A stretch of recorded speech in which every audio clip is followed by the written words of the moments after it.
Selamat pagi Mister. Perkenalkan nama saya Nimita dari kelas 7 dan hari ini saya akan membahas mengenai bencana alam. Bencana alam yang saya akan bahas di sini itu adalah bencana alam angin puting beliung. Angin puting beliung sendiri merupakan pusaran angin kencang dengan kecepatan 120 km per jam atau lebih.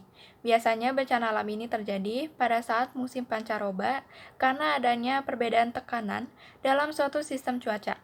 Berikut adalah video yang saya buat mengenai simulasi bencana alam angin puting beliung. Selamat pagi semuanya. Hari ini saya akan membuat video simulasi tentang bencana alam angin puting beliung. Untuk furniturnya sendiri saya menggunakan bahan styrofoam. Sementara untuk angin dari angin puting beliungnya saya menggunakan kipas. Angin puting beliung terjadi karena adanya bentrokan pada udara panas dan dingin yang kemudian membentuk awan cumulonimbus, yang dimana di dalam awan tersebut terjadi pergelokan antara arus udara naik dan turun dengan kecepatan yang cukup tinggi.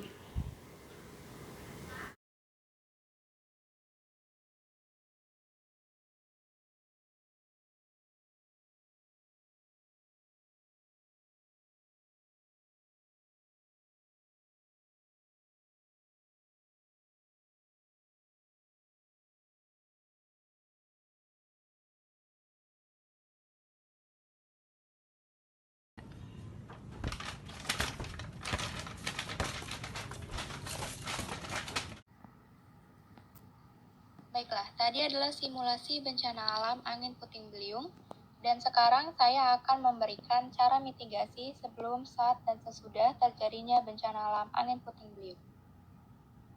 Sebelum terjadinya angin puting beliung, ada baiknya jika kita berjaga-jaga dengan melakukan beberapa hal berikut. Pertama, kita dapat memangkas cabang-cabang pohon di sekitar rumah. Kedua, cari tempat perlindungan untuk evakuasi di dekat rumah, atau kita dapat membuat peta evakuasi bencana seperti ini untuk mempermudahkan kita dalam mengevakuasikan diri saat terjadi bencana. Ketiga, kita dapat memperkuat atau memperkokoh bangunan rumah agar saat terjadi angin puting beliung rumah tidak mudah runtuh. Keempat, simpan semua dokumen penting di tempat yang aman dan kedap air, dan susun perlengkapan darurat dalam satu tas. Lalu apa yang harus kita lakukan saat terjadi angin puting beliung? Inilah cara mitigasinya. Jika terjadi angin puting beliung, segera masukkan semua barang-barang yang ada di luar ke dalam rumah. 2. Tutup dan kunci semua jendela dan pintu.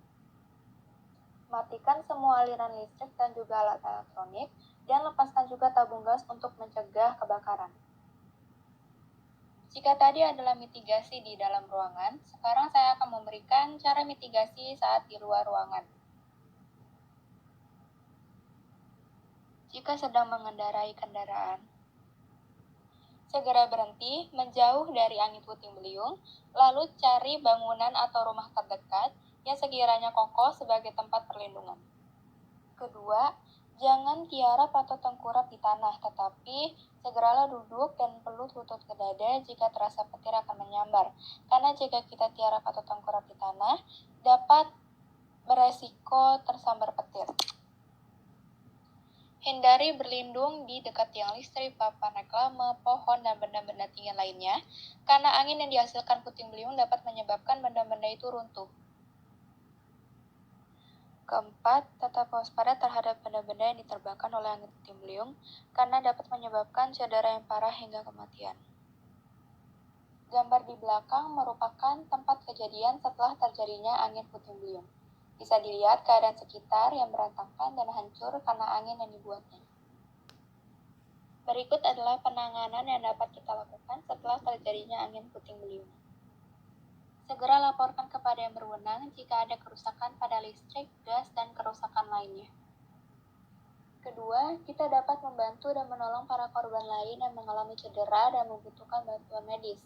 Karena menolong dan membantu seseorang merupakan sikap empati dan juga termasuk ke dalam norma kesusilaan. Jika kita tidak bisa menolong secara langsung, kita dapat memberi pertolongan dalam bentuk donasi, seperti berdonasi makanan, pakaian, obat-obatan, dan donasi lainnya. Ketiga, kita juga dapat bekerja sama atau bergotong royong dengan warga sekitar dan petugas dalam membersihkan daerah yang terkena angin puting beliung. Keempat, kita juga harus tetap waspada dan terus pantau perkembangan situasi terkini terkait adanya potensi angin puting beliung susulan melalui informasi yang ada di media massa atau kita dapat menanyakannya secara langsung kepada petugas yang berwenang. Nah, itulah simulasi dan cara mitigasi dari bencana alam angin puting beliung. Kesimpulan yang dapat kita ambil di sini adalah bahwa di alam semesta ini, semua kehidupan itu diatur oleh sebuah hukum yang disebut hukum alam atau dhamma niyama. Hukum ini bekerja sendiri, tidak diatur oleh siapapun atau makhluk apapun, dan hukum ini juga bekerja secara alami, yaitu sesuai dengan kewajaran alam.